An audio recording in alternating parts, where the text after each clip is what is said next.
दोस्तों इस वीडियो के अंदर हम themes of Indian history part 3 की जो एनसीईआरटी है, इस एनसीईआरटी की जितने भी प्रीवियस क्वेश्चंस हैं जो यूपीएससी ने पूछे हैं वो सारे हम करने वाले हैं चैप्टर वाइज। ठीक है, तो जो बच्चे पहले से जुड़े हुए हैं इस चैनल पे उन्हें पता होगा कि हमने ऑलरेडी क्या बोलते हैं, यहाँ पे अगर आप जाओगे इस चैनल में तो चैप्टर वाइज प्रीवियस क्वेश्चंस की हमने सीरीज चलाई थी बहुत साल पहले, जिसमें हमने हिस्ट्री के themes of Indian history part 1 और पार्ट 2 जो है वो कवर कर लिया था। ठीक है, यहाँ पे इस पर आप क्लिक करोगे तो इस टाइप की आपकी प्लेलिस्ट खुल जाएगी। यहाँ पे हमने प्रीवियस क्वेश्चंस कराए थे सारे चैप्टर वाइज। ठीक है, यहाँ पे आप देख सकते हो themes of Indian history part 1 के भी और 2 के भी, जो 3 थी उसके रह गए थे। ठीक है, तो इस वीडियो के अंदर हम जितने भी themes of Indian history part 3 के जो चैप्टर वाइज प्रीवियस क्वेश्चन है वो हम कर लेते हैं। ठीक है, इससे क्या होगा कि हमारी जो थीम्स ऑफ इंडियन हिस्ट्री है क्लास 12 की तीनों ही पार्ट वो हमारा प्रिपेयर हो जाएगा। ठीक है, बाकी जो लोग नए चैनल पे वो चैप्टर वाइज ज्योग्राफी के प्रीवियस क्वेश्चंस भी हमने कर रखे हैं, तो वो भी आप देख सकते हो इस प्लेलिस्ट में जाके। और ऐसी साइंस जो मोस्ट इंपॉर्टेंट है, साइंस के आप लोग ज़रूर देखना, क्योंकि साइंस के हमने जितने भी प्रीवियस क्वेश्चन थे चैप्टर वाइज कर रखे हैं, बायोलॉजी के भी, केमिस्ट्री के भी और फिजिक्स के भी, तो आप जा सकते हो। ठीक है, तो चलिए अपने इस वीडियो को स्टार्ट करते हैं। तो जैसा कि आपको पता ही है, ये वाला जो एनसीईआरटी है हमारी, ये मेजरली हमारा इंडियन फ्रीडम स्ट्रगल पे है। तो दोस्तों इस प्रकार के इसका इंडेक्स है, कॉलोनिज्म हो गया, रेबल्स एंड राज हो गया, कॉलोनिसिटी हो गई, Mahatma Gandhi and nationalist movement, ये सारे चैप्टर्स की हम लोग previous question chapter wise cover करते हैं।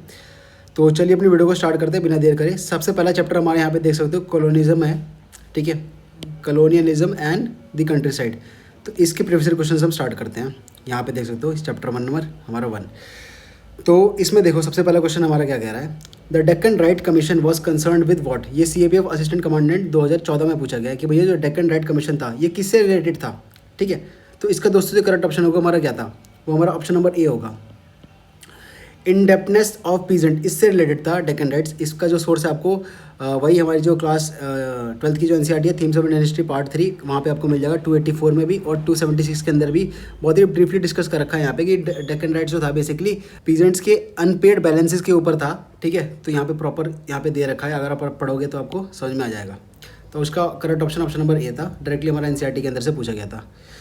अगला बात करते हैं CDS 1 2022 के अंदर क्या पूछा है इसने, consider the following statement, in the 19th century peasants in various parts of India rose in revolt against money lender and grain dealers. दूसरी स्टेटमेंट कह रहा है कि इन May 1875 at village Supa in Poona district in Bombay Deccan peasants attacked shopkeeper, burn the bahi khatas that is account books, looted grain shop and set sahukars. इसका दोस्तों जो correct option होगा वो हमारा ऑप्शन नंबर क्या होगा, सी होगा। दोनों ही स्टेटमेंट हमारी सही है। क्यों सही है, अगर आप आओ यहाँ पे पेज नंबर 276 पे तो देखोगे यहाँ पे कि through the 19th century peasants in various parts of India rose in revolts against the money lenders and grain dealers. तो ये वाली स्टेटमेंट तो हमारी बिल्कुल सही हो जाएगी। यहाँ पे देख सकते हो 19th century peasants in various parts of India rose in revolts against money lender and grain dealer, ये वाली स्टेटमेंट हमारी बिल्कुल सही है। ऐसे इसने देखो सेकंड स्टेटमेंट में क्या बोला है कि on May 12, 1875 ryots from surrounding rural areas gathered and attacked the shopkeepers demanding their bahi khatas and डेब्ट बुक्स। ठीक है, यही चीज़ इन्होंने यहाँ पे बोली है, बही खाता और डेब्ट बुक। तो इसलिए दोनों स्टेटमेंट हमारी सही होंगी। ऑप्शन नंबर सी जो है that is the correct option. Next बात करते हैं, ये दमिनिको से पूछ लिया इसने क्वेश्चन, ये भी हमारा एनसीईआरटी के अंदर दिया हुआ है कि what was दमिनिको in Rajmahal area. NDA 1 2020 के अंदर पूछा और NDA 2 2020 के अंदर भी पूछा है। तो बेसिकली दमिनिको क्या होता है ये इसने पूछा है। तो यहाँ पे अगर आप आओगे पेज नंबर 271 पे, तो यहाँ पे देखो बता रखा है कॉलोनिज्म एंड कंट्री साइड वाले चैप्टर के अंदर ही कि the Santhals were given land and persuaded to settle in the foothill of Rajmahal. By 1832 a large area of land was demarcated as Damin-i-koh, कि दमिनिगो के बेसिकली क्या था, एक लार्ज डिमार्केटेड एरिया था ऑफ लैंड का। ठीक है, तो ऑप्शन नंबर ए जो है that is the correct option, a large area of land demarcated and declared to be the land of Santhals. ठीक है, संथल ट्राइब जो थी इनके लिए ये डेडिकेट हो गया था। तो ऑप्शन नंबर ए जो है इसका that is the correct option. Next बात करते हैं हु वर पहाड़ियाज। तो पहाड़ियाज कौन थे, ये यूपीएससी जियोलॉजिस्ट के एग्जामिनेशन के अंदर पूछा है। तो ये जो क्वेश्चन है बहुत ज़्यादा सिंपल है। इसमें भी अगर आप देखोगे तो चैप्टर के स्टार्टिंग में ही आपको मिल जाएगा। जैसे ही आप ये चैप्टर खोलोगे तो यहाँ पे देख सकते हो, you will meet zamindars of Bengal, travel to the Rajmahal hill where the Paharias and Santhals lived. तो बेसिकली कहाँ रहते थे, राजमहल हिल्स में लिखते थे। ठीक है, तो इसका मतलब option number B, forest dwellers of Rajmahal hill, that is the correct option. ठीक है, डायरेक्टली हमारे एनसीईआरटी के अंदर था। आगे बात करते हैं, which among the following statements about Deccan right commission is correct. Deccan right commission के संदर्भ में कौन सी स्टेटमेंट सही है, NDA 1 2021 के अंदर पूछा है। तो पहली स्टेटमेंट क्या कह रहा है, the commission did not hold inquiries in the district which were not affected. दूसरी स्टेटमेंट कह रहा है कि the commission did not record the statements, the commission did records the statement of Rohit, sahukar and I witnesses. इसका दोस्तों option number C जो है that is the correct option. दोनों ही स्टेटमेंट सही हैं। यहाँ अगर आप देखोगे तो देखो क्या लिखा है पेज नंबर 285 पे कि the commission held inquiries in the district where the riot spread, कि जहाँ पे राइट्स हुए थे वहीं पे इंक्वायरीज हुई थी, जहाँ पे नहीं हुए थे वहाँ पे क्यों होगी। ठीक है, इसलिए पहली स्टेटमेंट तो हमारी सही है। देखो the commissions did not hold inquiries in the district which were not affected, तो बिल्कुल सही बात है, जहाँ पे नॉट इफेक्टेड है वहाँ पे क्यों होगा। अगली स्टेटमेंट देखो क्या कह रहा है, रिकॉर्डेड स्टेटमेंट्स ऑफ रॉयट्स, साहूकार and I witnesses compiled statistical data on revenue rates. ठीक है, तो बेसिकली वही चीज़ कि रिकॉर्डेड स्टेटमेंट जो है the commission did recorded statement of the rights, साहूकार एंड आई विटनेसेस, तो ये भी स्टेटमेंट सही हो जाएगी, इसलिए ऑप्शन नंबर सी जो है that is the correct option. Next बात करते हैं दमिनिको से रिलेटेड, दोबारा क्वेश्चन पूछ लिया अभी हमने देखा था, is essentially associated with which of the following tribes, कि भैया दमिनिको जो है जो लैंड दिया गया था डिमार्केट करके वो किस ट्राइब को दिया गया था, तो संथल को दिया गया था। अभी हमने पढ़ा था, यहाँ पे देख सकते हो संथल ग्रुप जो थे उनको दिया गया था, जो कि राजमहल फुटिल में रहते थे। पेज नंबर 271 के अंदर आपको मिल जाएगा। तो दोस्तों इसी के साथ ये जो पहला चैप्टर है क्या बोलते हैं हमारा कॉलोनिज्म एंड कंट्री साइड, इसके सारे प्रीवियस क्वेश्चन जो हमारे कंप्लीट हो गए। 6 अराउंड प्रीवियस क्वेश्चन होंगे, ये केवल इतने ही क्वेश्चंस पूछे गए थे, तो ये कंप्लीट हो गए हैं। अब दोस्तों इसमें एक चीज़ मैं क्लियरिफाई करना चाहूँगा कि आप लोग इस वीडियो को ये मत समझना कि it is a complete modern history previous questions video, ऐसा नहीं है। क्योंकि मॉडर्न हिस्ट्री में अगर आप बात करो तो बहुत ज़्यादा प्रीवियस क्वेश्चंस पूछे हैं और उसमें वेरियस सोर्सेज से पूछे हैं, कोई एक सोर्स तो है नहीं, आपने देखे भी होंगे हिस्ट्री के प्रीवियस क्वेश्चंस। तो इसमें हमारा स्पेक्ट्रम के भी आ जाते हैं, ठीक है, ऐसे ही हमारा बिपिन चंद्र जो है वहाँ से भी कुछ निकलता है, ठीक है। तो इसलिए ये modern history, complete modern history के प्रीवियस क्वेश्चंस वाली वीडियो नहीं है, ये मैं क्लैरिफाई करना चाहता हूँ। ये जो वीडियो है ये केवल themes of Indian history part 3 जो है, themes of Indian history part 3 जो है, इस पे इस एनसीईआरटी पे जितने भी प्रीवियस क्वेश्चंस पूछे हैं यूपीएससी ने वो प्रीवियस क्वेश्चंस हम करने वाले हैं, ठीक है। तो मैं ये क्लैरिफाई कर देना चाहता हूँ कि इस एनसीईआरटी में से जितने भी क्वेश्चंस फ्रेम किए यूपीएससी ने वो हम डिस्कस करने वाले हैं, ठीक है, ना कि पूरा का पूरा मॉडर्न हिस्ट्री हम डिस्कस करने वाले हैं। तो ये मैं क्लैरिफाई कर दूं पहले ही। तो इसमें कॉलोनियलिज्म एंड कंट्री साइड से हमारे पास 6 क्वेश्चंस पूछे हैं इन्होंने। अब देखते हैं आगे, देखो जो अगला चैप्टर है उस पर देखते हैं। रेबल्स एंड राज दोस्तों अगला चैप्टर है। यहाँ से भी बहुत ज़्यादा क्वेश्चन नहीं, वही हमारा 6-7 क्वेश्चन हर चैप्टर से पूछे गए हैं, ठीक है। तो रेबल्स एंड राज से देखते हैं हमारा क्या क्वेश्चन पूछा है। कह रहा है कि during the revolt of 1857 who mobilize the headman of 84 villages, 84 देश। तो 84 देश के जो हेडमैन थे उनको कौन मोबिलाइज़ किया था, कौन इनमें से बंदा था जिसने मोबिलाइज़ किया था। तो इसका दोस्तों करेक्ट ऑप्शन है वो हमारा क्या है, शाह मल जो थे उन्होंने मोबिलाइज़ किया था। ये हमारा एनसीईआरटी के अंदर आपको मिल जाएगा पेज नंबर 293 के अंदर, रेबल्स एंड राज, कि Shah Mal mobilize the headman and cultivators of 84 देश, ठीक है। तो इसका जो करेक्ट ऑप्शन होगा ऑप्शन नंबर बी होगा, शाह मल, ठीक है। नेक्स्ट बात करते हैं, which one among the following statements about the headman of village panchayat in medieval India is not true, कि इनमें से कौन सी स्टेटमेंट जो है सही नहीं है। तो इसका दोस्तों जो करेक्ट ऑप्शन था हमारा ऑप्शन नंबर ए है, the office of headman was always hereditary, ये गलत बात है, ठीक है, इसलिए ऑप्शन नंबर ए जो है that is the correct option, क्योंकि इसमें यही बोला कि नॉट ट्रू कौन सा है, बाकी सारी स्टेटमेंट हमारी ट्रू है। नेक्स्ट बात करते हैं, who among the following was popularly known as Danka Shah. Danka Shah again एक इंपॉर्टेंट क्वेश्चन है, हमेशा पूछा जाता है यूपीएससी में। तो बेसिकली डंका शाह कौन थे हमारे, option number B, Ahmadullah Shah जो है उन्हीं को डंका शाह बोला जाता था, ठीक है। यहाँ पे देख सकते हो मौलवी अहमदुल्ला शाह, उन्हीं को डंका शाह बोला जाता था। पेज नंबर 293 पे आपको ये चीज़ मिल जाएगी बॉक्स। आगे बात करते हैं हमारा, who among the following was known during the days of the revolt of 1857 as Danka Shah. Again भाई डंका शाह में क्वेश्चन पूछ लिया, इस बार CDS 2019 के अंदर पूछा है। तो अगेन कौन थे Danka Shah, Maulvi Ahmadullah Shah, option number B, he was known as Danka Shah, directly हमारा एनसीईआरटी के अंदर है। नेक्स्ट बात करते हैं, in which of the following years did the British demarcate a large area of land as Damin-i-koh. Again Damin-i-koh से क्वेश्चन पूछ लिया इन्होंने, ठीक है, दमिनिको से फॉर सेटिंग द संथल्स। तो इसका जो करेक्ट ऑप्शन होगा क्या होगा, ऑप्शन नंबर डी होगा, 1832 जो है तब हुआ था। यहाँ पे देख सकते हो बाय 1832 डायरेक्टली हमारा दे रखा है, और large area of land was demarcated as Damin-i-koh, page number 271 के अंदर दे रखा है। नेक्स्ट बात करते हैं, which one among the following statement about the ishtihar issued during the revolt of 1857 is correct. Ishtihar जो है 1857 पे जो रिवोल्ट हुआ था उसके संदर्भ में बता दो भैया क्या स्टेटमेंट सही है। तो यहाँ पे देखें, अगर हम पेज नंबर 301 में अगर आप आएँ तो यहाँ पे देखो, the ishtihar hark back to the pre British Hindu Muslim past and glorified the coexistence of different communities under Mughal empire, ठीक है। इसका मतलब जो ऑप्शन नंबर बी है that is the correct option, कि they glorified the coexistence of different communities under the Mughal empire, ठीक है। इसलिए ऑप्शन नंबर बी जो है that is the correct option. अगला जो चैप्टर है दोस्तों हमारा कॉलोनियल सिटीज़ है। कॉलोनियल सिटीज़ से अब क्वेश्चंस करते हैं। इसमें अभी तक वही 1 2 3 4 5 6, तो इसमें भी रेबल्स एंड राज में भी हमारे पास 6 क्वेश्चन ही पूछे हैं यूपीएससी ने अभी तक इस एनसीईआरटी से। आपको पता ही है कि थीम्स एनसीईआरटी से यूपीएससी कम ही क्वेश्चंस पूछा है, तो बहुत ज़्यादा क्वेश्चंस आप एक्सपेक्ट मत करना। जितने क्वेश्चंस यूपीएससी ने पूछे थे उतने मैंने सारे डाल दिए हैं। तो कॉलोनियल सिटीज़ के अंदर जाते हैं, यहाँ पे भी हमारे पास वही 7-8 क्वेश्चन होंगे। तो इसके अंदर देखते हैं क्या क्या क्वेश्चन हैं। हाँ, तो पहला क्वेश्चन देखो क्या कह रहा है, who among the following is the author of autobiography entitled Amar Katha. अब अमर कथा पे दोस्तों बहुत क्वेश्चन आ रखे हैं, तो इसे ध्यान से कर लेना, क्योंकि जो बुक्स वगैरह जो होती है वो वैसे भी इंपॉर्टेंट हो जाती है। 1913 में जो हुआ था। तो CDS 2015 के अंदर पूछा है ये, और CAPF असिस्टेंट कमांडेंट 2018 के अंदर पूछा है। इसका करेक्ट ऑप्शन क्या होगा? ऑप्शन नंबर डी होगा। विनोदिनी दासी जो है इन्होंने अमर कथा लिखी थी, यहाँ पे देख सकते हो आप, अमर कथा माई story. Binodini Dasi was a pioneering figure in Bengali theatre in the late 19th and early 20th century and worked closely with the dramatist and director Girish Chandra Ghosh. तो इनके बारे में यहाँ पर प्रॉपर डिटेल है। इस डब्बे से बहुत सारे क्वेश्चंस बनेंगे, अभी आप देखेंगे। तो ऑप्शन नंबर डी जो है that is the correct option. आगे बात करते हैं।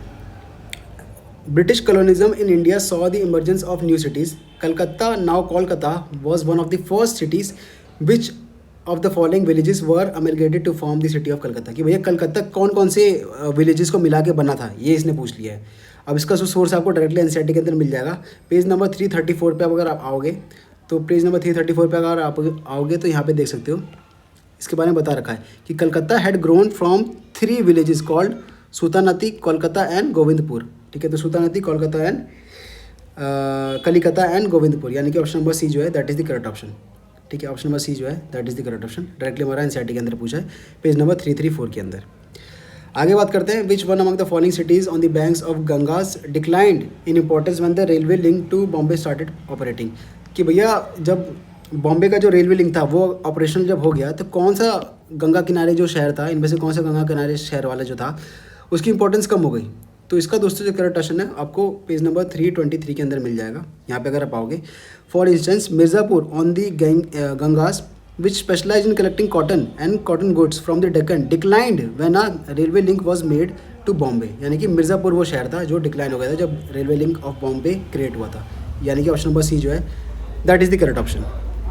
नेक्स्ट बात करते हैं। CAPF असिस्टेंट कमांडेंट 2018 के अंदर क्या पूछा है, which of the following statement about town planning in India in early 19th century are correct. कि टाउन प्लानिंग के संदर्भ में इनमें से बता दीजिए कौन सी स्टेटमेंट जो है वो सही है। पहली स्टेटमेंट देखते हैं क्या बोल रहा है, the funds for town improvement were also raise through public lotteries.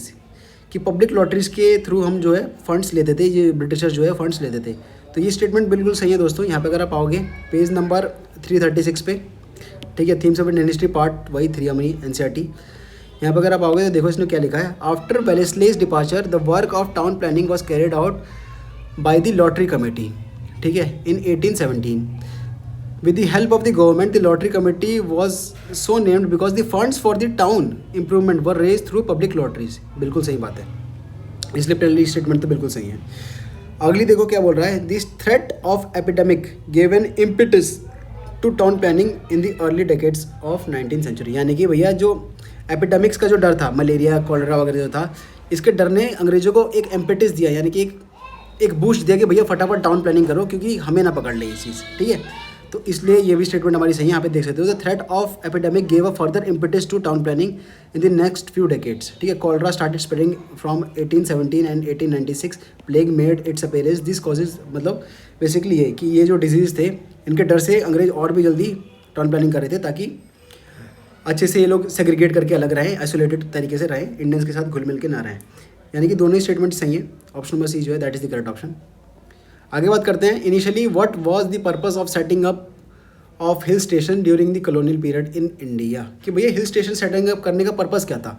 तो इसमें बहुत सारे लोग इन दो ऑप्शंस में कंफ्यूज होंगे। ये क्वेश्चन CAPF 2021 के अंदर पूछा है। तो इसका जो करेक्ट ऑप्शन है दोस्तों वो हमारा क्या होगा, ऑप्शन नंबर बी होगा।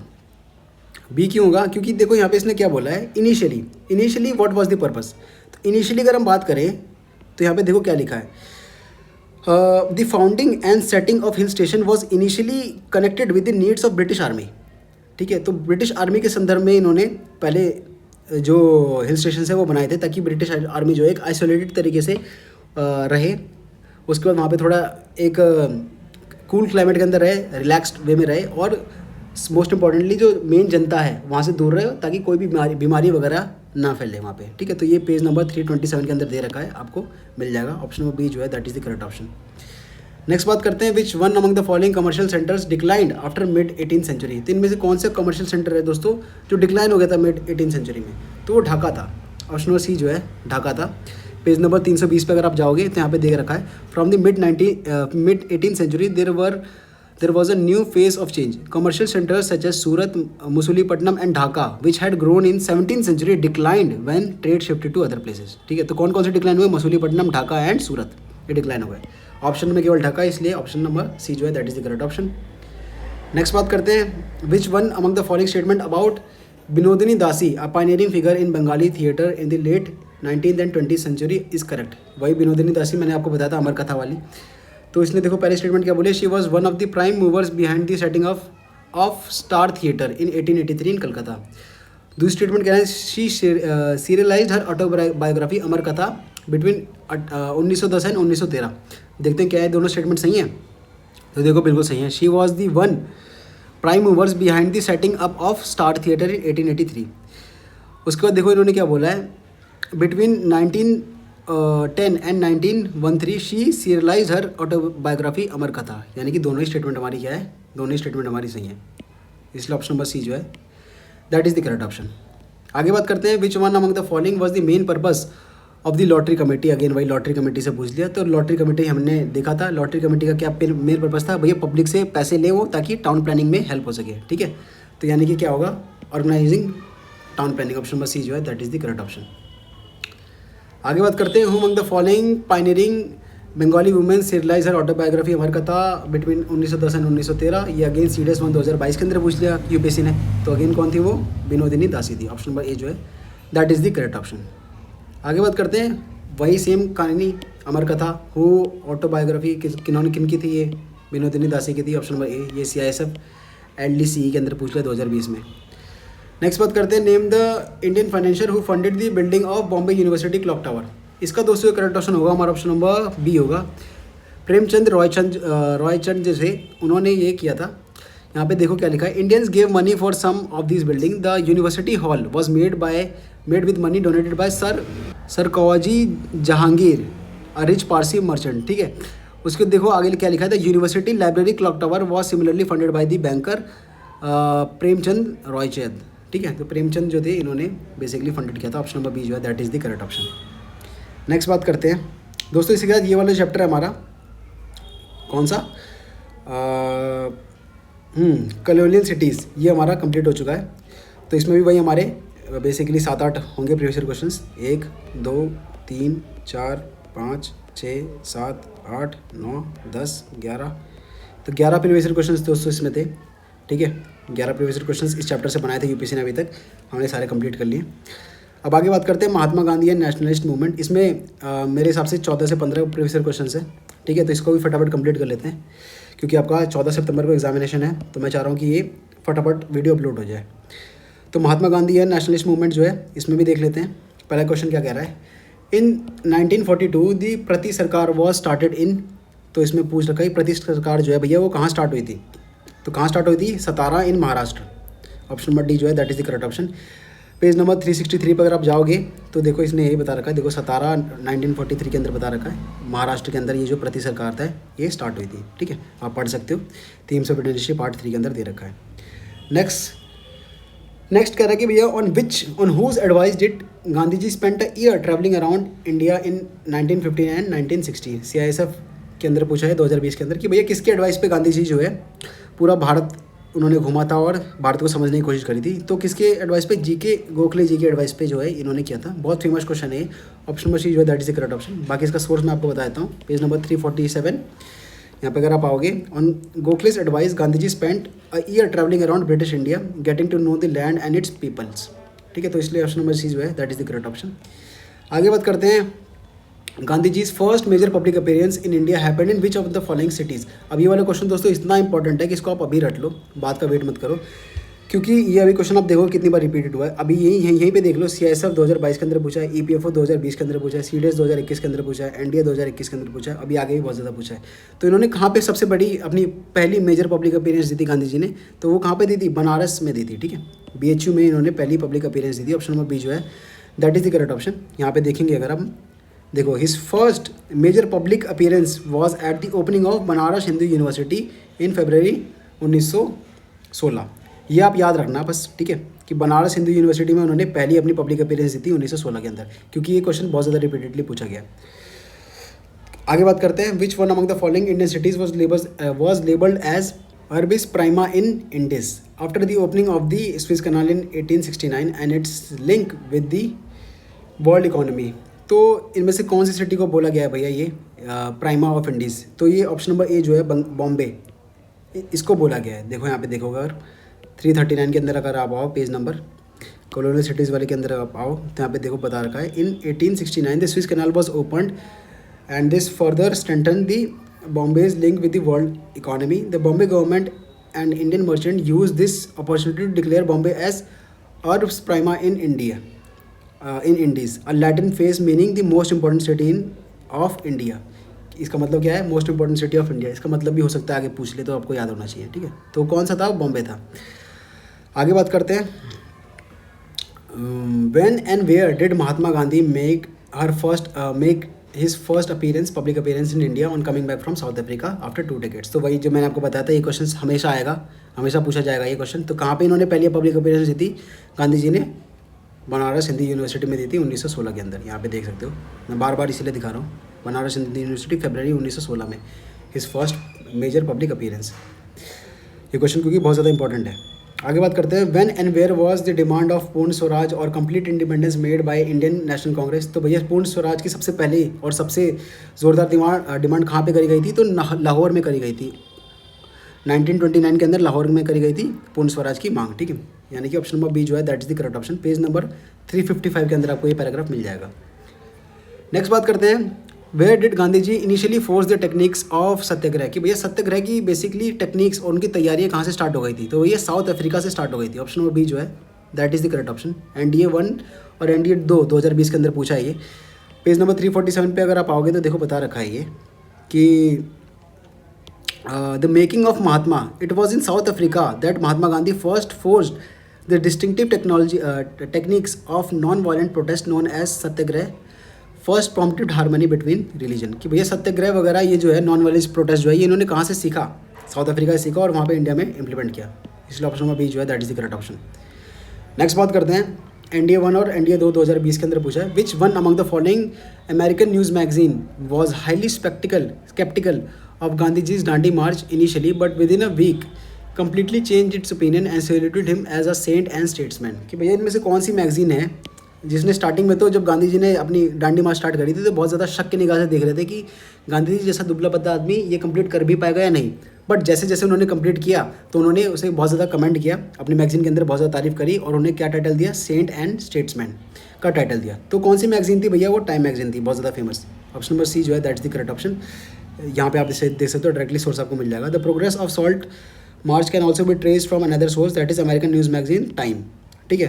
Time was so deeply sceptical of salt march reaching its destination it claim that Gandhi ji sank to the ground at the end of the second day. कि भैया दूसरे दिन ही गांधी जो है वो बैठ जाएंगे, बिल्कुल इतना लंबा थोड़ा ना वॉक कर पाएंगे। The magazine did not believe that the emaciated saint would be physically able to go much further. तो बेसिकली कौन सी मैगजीन थी? वही हमारी टाइम मैगजीन थी, कि उन्होंने फिर बाद में सेंट एंड स्टेट्समैन का जो है वो दर्जा दिया गांधी जी को। आगे बात करते हैं, who was the viceroy of India at the time of Gandhi's Dandi march. कि गांधी जी की जो डांडी मार्च थी उस टाइम पे वॉइसरॉय कौन थे? तो लॉर्ड इरविन जो थे वो वॉइसरॉय थे। यहाँ पे देख सकते हो, मार्च 1930 से स्टार्ट हुआ था ये गांधी जी का मार्च, ठीक है। तो लॉर्ड इरविन जो है that is the correct option, option number A. Next बात करते हैं, who among the following leaders was instrumental in the formation of Congress socialist party. कि कांग्रेस सोशलिस्ट पार्टी की फॉर्मेशन के कौन से इनमें से लीडर्स जो है वो इंस्ट्रूमेंटल थे? तो आचार्य नरेंद्र देव जो है, option number see that is the correct option. NDA 2008 के अंदर पूछा है ये।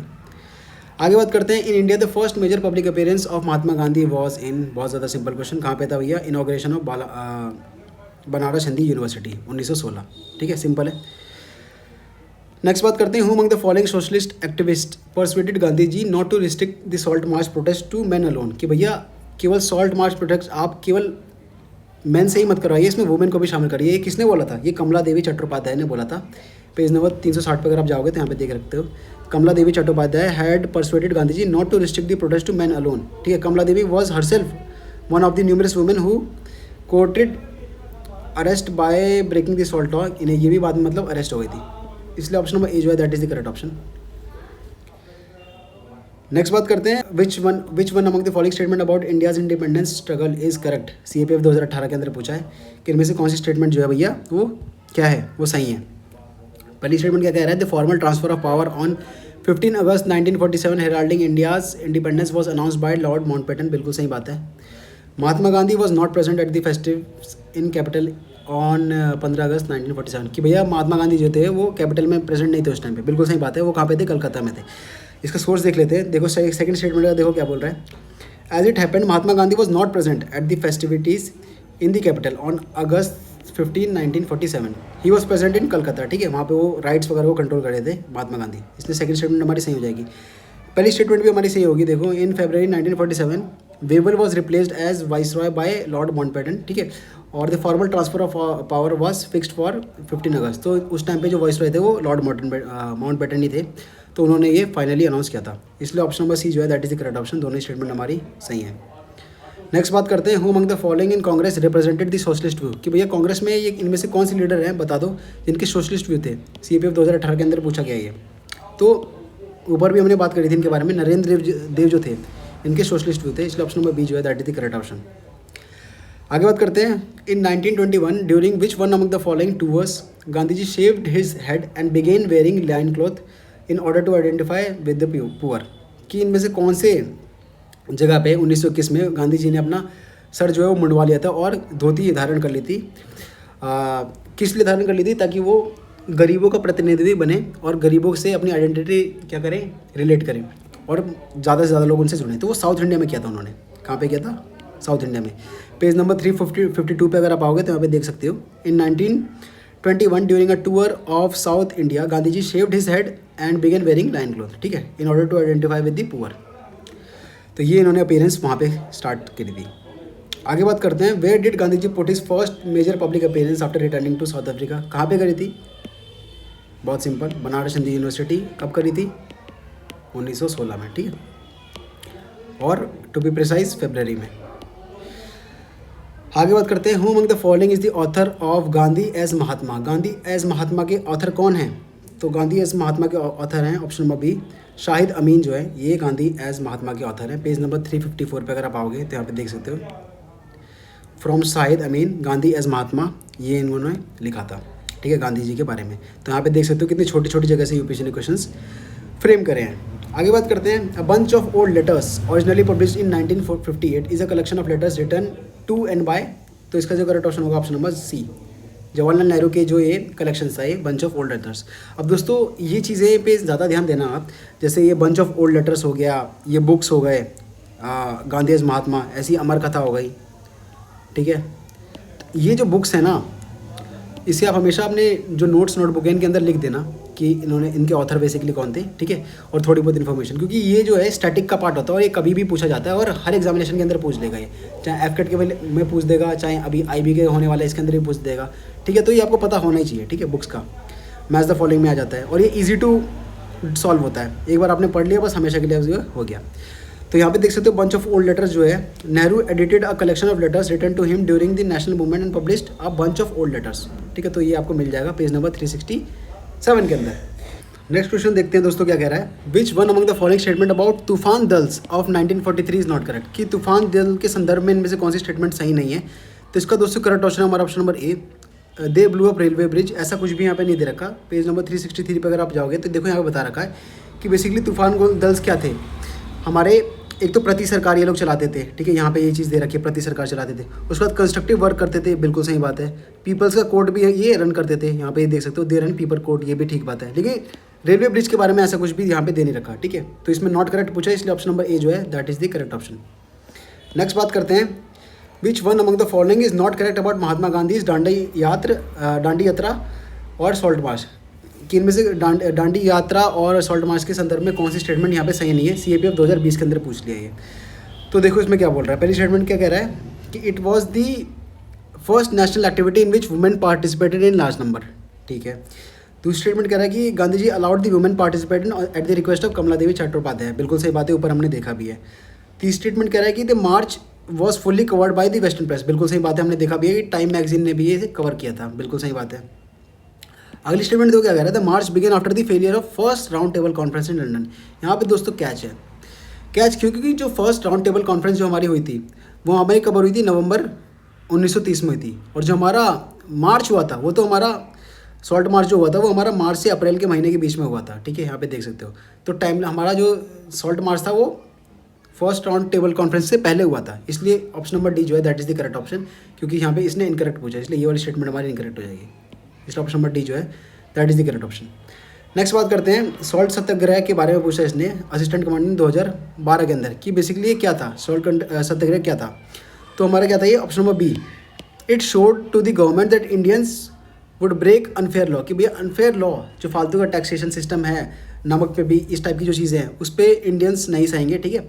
और इसलिए जो है सॉल्ट सत्याग्रह गांधी जी ने लॉन्च किया था। इसके और भी रीजंस थे कि सॉल्ट जो है बेसिकली एक ऐसा इंडिस्पेंसेबल इंग्रेडिएंट है कि जो हर भारत का नागरिक यूज़ करता था, ठीक है। तो इसने मास लोगों को जोड़ने में हेल्प करी थी सॉल्ट सत्याग्रह को, ठीक है। तो बेसिकली ये सारी चीज़ें भी थी, बट मेजरली इसमें यही था। आगे बात करते हैं दोस्तों, इसी के साथ इस वाले चैप्टर के भी हमारे गांधी जी वाले चैप्टर के भी हमारे प्रीवियस ईयर क्वेश्चंस कंप्लीट हो गए, करीब 14 प्रीवियस ईयर क्वेश्चंस थे। आगे बात करते हैं, हमारे 2 चैप्टर रह रहे हैं, अंडरस्टैंडिंग पार्टीशन और फ्रेमिंग ऑफ कॉन्स्टिट्यूशन। तो अंडरस्टैंडिंग पार्टीशन यहाँ पे देख सकते हो फोटोज़ हमारी, और यहाँ से हमारा पहला क्वेश्चन आ गया, विच one among the following directed the film Subarnarekha made on partition, कि भैया इनमें से कौन से डायरेक्टर थे किस फिल्म के, सुबर्णरेखा फिल्म के, जो कि पार्टीशन पे बेस्ड थी। तो कौन डायरेक्टर थे भैया, तो वो थे हमारे कौन, यहाँ पे देखते हैं। तो यहाँ पे दोस्तों अगर हम देखें, you may also want to see film directed by Ritwik Ghatak, कौन कौन सी फिल्म है इनकी, मेघा, धाका तारा और सुबर्णरेखा। तो ये डायरेक्टर थे ऋत्विक घातक, यानी कि ऑप्शन नंबर डी जो है that is the correct option, ये इनका सही ऑप्शन है। पेज नंबर 398 के अंदर ये पूछ रखा है। नेक्स्ट बात करते हैं, the first session of all India Hindu Mahasabha founded at the initiative of Pandit Madan Mohan Malaviya and Lala Lajpat Rai was held in, तो कब हुआ था ये, 1915 के अंदर हुआ था, यहाँ पे देख सकते हो डायरेक्टली हमारा NCERT से पूछा है। आगे बात करते हैं, who among the following is the author of the famous partition narrative the other side of silence. Again जैसे मैंने आपको बताया कि जो बुक्स होती हैं बहुत ज़्यादा इंपॉर्टेंट होती हैं, तो इसको आप याद रखना। तो ये किसने लिखा है, ये option number B, Urvashi Butalia, इन्होंने लिखा है, यहाँ पे देख सकते हो Urvashi Butalia in her book silence side of silence, ये इन्होंने लिखा है, पेज नंबर 396 के अंदर आपको मिल जाएगा। किस पे बेस्ड है ये, पार्टीशन नैरेटिव के ऊपर बेस्ड है। नेक्स्ट क्वेश्चन दोस्तों देखो हमारा क्या कह रहा है, who among the following has not written about partition in his work, इनमें से कौन से हैं जिन्होंने पार्टीशन के बारे में नहीं लिखा है। CPF असिस्टेंट कमांडेंट 2018 के अंदर पूछा है, तो इसका correct option option number B होगा। बंकिम चंद्र चट्टोपाध्याय थे, उन्होंने पार्टीशन के बारे में एक्सटेंसिवली नहीं लिखा है। बाकी मंटो, सहानी और मित्रा, तीनों ने लिखा है, यहाँ पे देख सकते हो, partition literature and film exist in many languages, ठीक है। You may want to read writers such as Manto, उसके बाद भीष्म सहानी, और ऐसे ही हमारा नरेंद्रनाथ मित्रा, ठीक है। तो ऑप्शन नंबर बी जो है that is the correct option.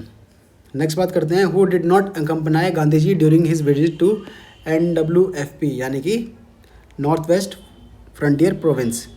तो वहाँ पे कौन नहीं गए थे, तो वहाँ पे कौन नहीं गए थे, अब्दुल कलाम, ये जवाहरलाल नेहरू जो थे वो नहीं थे, ठीक है। ऑप्शन नंबर सी जो है that is the correct option. यहाँ पे देख सकते हो आप, महात्मा गांधी इन NWFP October 1938 with Khan Abdul Ghaffar Khan, जिन्होंने किस नाम से जानते थे हम, फ्रंटियर गांधी के नाम से जानते थे, सुशीला नायर एंड अमतुल सलीम, ठीक है। तो सुशीला नायर भी हैं, अमतुल सलीम भी है, गफ़ार खान भी हैं, जवाहरलाल नेहरू जो थे वो इसमें नहीं गए थे। ऑप्शन नंबर सी जो है that is the correct option. Next बात करते हैं, who among the following leaders was known as the Frontier Gandhi, Frontier Gandhi के नाम से किसको जानते थे, अब्दुल गफ़ार खान को जानते थे। बहुत सिंपल क्वेश्चन है, पेज नंबर वही हमारा 389 के अंदर है, यहाँ पे देख सकते हो कि Abdul Ghaffar Khan was known as Frontier Gandhi, बहुत फेमस ये क्या बोलते हैं क्वेश्चन है। इसी के साथ दोस्तों इसके भी क्वेश्चन हमारे कंप्लीट हो गए। लास्ट चैप्टर हमारा बचा है फ्रेमिंग ऑफ द कॉन्स्टिट्यूशन, और इसी के साथ हमारे themes of Indian history part 3 के भी सारे हमारे प्रीवियस क्वेश्चंस जो कि यूपीएससी ने पूछे हैं कंप्लीट हो जाएंगे। तो चलिए अपनी इसको भी स्टार्ट करते हैं। इसके अंदर मेरे को लग रहा है 5 क्वेश्चन होंगे ज़्यादा से ज़्यादा। Who among the following warned his colleagues that the Constitution Assembly was British made and was working the British plan as the British should like it to be worked out? कि भैया जो इनमें से कौन से व्यक्ति थे जिन्होंने ये पॉइंट आउट किया था कि भैया जो कॉन्स्टिट्यूशन असेंबली है ये ब्रिटिश के हिसाब से चल रही है और ब्रिटिश के मर्जी के हिसाब से ही बन रही है, जैसे ब्रिटिश आ रहे हैं उस तरीके से, जो कि भारत के लिए एक तरह से सही नहीं है लॉन्ग रन के लिए। CAPF 2021 के अंदर पूछा था। तो सोमनाथ लहरी जो थे उन्होंने ये चीज़ पॉइंट आउट की थी, कम्युनिस्ट मेंबर थे ये, यहाँ पे देख सकते हो। A communist member Somnath Lahiri, ठीक है, saw the dark hand of the British imperialism. इन्होंने देखो यहाँ पे बताया था Lahiri exhorted his colleagues to realise that the constitution assembly was British made and was working the British plans as the British should like it to be worked out, ठीक है। तो इसलिए ऑप्शन नंबर ए जो है that is the correct option. Next बात करते हैं, which among the following statement related to the historic objective resolution which was adopted by the constitution is correct. कि ऑब्जेक्टिव रेजोल्यूशन से रिलेटेड बता दीजिए आप। ये हमारा पॉलिटी के अंदर भी क्वेश्चन ओवरलैप करता है, ठीक है। तो पहला स्टेटमेंट क्या कह रहा है, the objective resolutions inspired the shaping of constitution through all the subsequent stages, बिल्कुल सही बात है। सेकंड स्टेटमेंट क्या कह रहा है, it was not just a resolution but a declaration, a firm resolve and a pledge, बिल्कुल सही बात है। और थर्ड स्टेटमेंट कह रहा है, it provided the underlying philosophy of the constitution, ये भी बिल्कुल सही बात है। तीनों स्टेटमेंट दोस्तों हमारी सही है। ऑप्शन नंबर सी जो है that is the correct option. और ये किसके द्वारा लाया गया था, तो हमारे जवाहरलाल नेहरू के द्वारा ये लाया गया था। पेज नंबर 411 पे आपको ये पूरा मिल जाएगा। आगे बात करते हैं, to which of the following statement about the constitution of India is correct. CAPF 2018 के अंदर पूछ लिया इसने। पहली स्टेटमेंट कह रहा है कि the objective resolution was moved by Sardar Vallabh Bhai Patel, बिल्कुल गलत बात है। किसके द्वारा, जवाहरलाल नेहरू के द्वारा, ठीक है। दूसरी स्टेटमेंट कह रहा है कि doctor Bhimrao Ambedkar served as the chairman of drafting committee in his capacity as the law minister, बिल्कुल सही बात है। तो कौन सी स्टेटमेंट सही होगी, ऑप्शन नंबर बी 2 ओनली जो है सही होगा, यहाँ पे देख सकते हो आप। It was Nehru who moved the crucial objective resolutions. उसके बाद besides the Congress trio a very important member of assembly was the lawyer and economist BR Ambedkar, ठीक है। On the advice of Mahatma Gandhi he was asked at the independence to join the union cabinet as law minister. Mahatma Gandhi की advice पे ये law minister बने थे। तो यहाँ पे पेज नंबर 409 में आपको मिल जाएगा। आगे बात करते हैं, which one of the following statement about the constitution of India is correct. इनमें से बता दीजिए कॉन्स्टिट्यूशन ऑफ इंडिया के बारे में कौन सी स्टेटमेंट सही है। तो पहली स्टेटमेंट सही है दोस्तों, it was framed between December 1946 and November 1949। ये CAPF 2018 के अंदर पूछा है। सोर्स अगर आपको चाहिए तो भैया वैसे तो बहुत बेसिक है, बट यहाँ पे देख सकते हो, the constitution of India was framed between December 1946 and December 1949, ठीक है। तो यहाँ पे देख सकते हो ऑप्शन नंबर ए जो है that is the correct option. उसके बाद यहाँ पे जो बाकी स्टेटमेंट है वो हमारी इनकरेक्ट है। Draft of the constitution were discuss in public meeting, नहीं हमारा कॉन्स्टिट्यूशन असेंबली के अंदर हुआ था। शॉर्टेस्ट डॉक्यूमेंट तो है नहीं, जबकि लार्जेस्ट है, ठीक है। इमीडिएटली ऑपरेशन के अंदर नहीं आया था ये, तो इसलिए ऑप्शन नंबर ए जो है that is the correct option. आगे बात करते हैं, नेक्स्ट क्वेश्चन कह रहा है, consider the following statement about linguistic reorganisation of the state. तो इसमें पहली स्टेटमेंट कह रहा है, Gandhi ji in 1948 had argued for the reorganisation of provinces on linguistic basic, बिल्कुल गलत बात है। सेकंड स्टेटमेंट कह रहा है, the constitution assembly recommended it to be incorporated in the constitution of India, ये भी बिल्कुल गलत बात है। पॉलिटी के अंदर हम इसका डिटेल वर्जन हम देखते हैं कि लैंग्वेज के आधार पे किस तरह से पूरी विवाद हुआ था और डिबेट चली थी कॉन्स्टिट्यूशन के अंदर। तो ये इसमें से दोनों स्टेटमेंट हमारी इनकरेक्ट है, इसलिए ऑप्शन नंबर डी जो है that is the correct option. दोस्तों इसी के साथ हमारी ये जितने भी प्रीवियस क्वेश्चन थे ये कंप्लीट हो गए हैं फाइनली। तो themes of Indian history part 1, themes of Indian history part 2 और फाइनली अब ये themes of Indian history part 3, ये तीनों की जो प्रीवियस क्वेश्चन है ये हमने कंप्लीट कर लिए हैं। तो हिस्ट्री में जैसे हम डिस्कस कर भी रहे हैं कि हिस्ट्री की जो स्ट्रैटेजी है वो क्या होनी चाहिए, तो मैंने आपको बताया भी है कि जैसे क्वेश्चन हमने देखे हैं कि उपेंद्र सिंह से पूछे जा रहे हैं, ठीक है, और अलग अलग सोर्सेज से पूछे जा रहे हैं। तो बेयर मिनिमम जो आप कर सकते हो वो यही है कि अपनी themes of Indian history part 1, 2 और 3 जो है ये प्रिपेयर कर सकते हो। और इसके अलावा आप हिस्ट्री को छोड़ दो अगर आप CDS एस्पिरेंट हो तो। मेरे हिसाब से तो CAPF एस्पिरेंट को भी छोड़ देना चाहिए, इतना हिस्ट्री बहुत है। Themes of Indian history part 1, 2 और 3 जो है केवल इतनी आप प्रिपेयर करिए, प्रीवियस क्वेश्चंस और मॉक लगाइए और उतना आप हिस्ट्री के लिए रहने दीजिए बस। बाकी जो टाइम है अपना साइंस में, पॉलिटी में, ज्योग्राफी में, करंट अफेयर, पेपर 2, इन सारी चीज़ों में फोकस करिए, वो ज़्यादा इंपॉर्टेंट है क्योंकि वो सब हाई यील्ड एरिया है, ठीक है, हाई यील्ड एरिया है। जो कॉस्ट टू बेनिफिट रेशियो है वो यहाँ पे हिस्ट्री में बहुत ज़्यादा कम है, बेटर है कि आप कहीं और डाइवर्ट करिए, ठीक है। बट क्योंकि ये थीम्स ऑफ इंडियन हिस्ट्री की सीरीज़ हमने स्टार्ट करी थी, बहुत टाइम से ये पेंडिंग था, तो मैंने फाइनली कंप्लीट कर दिया है आप लोगों की रिक्वेस्ट पे।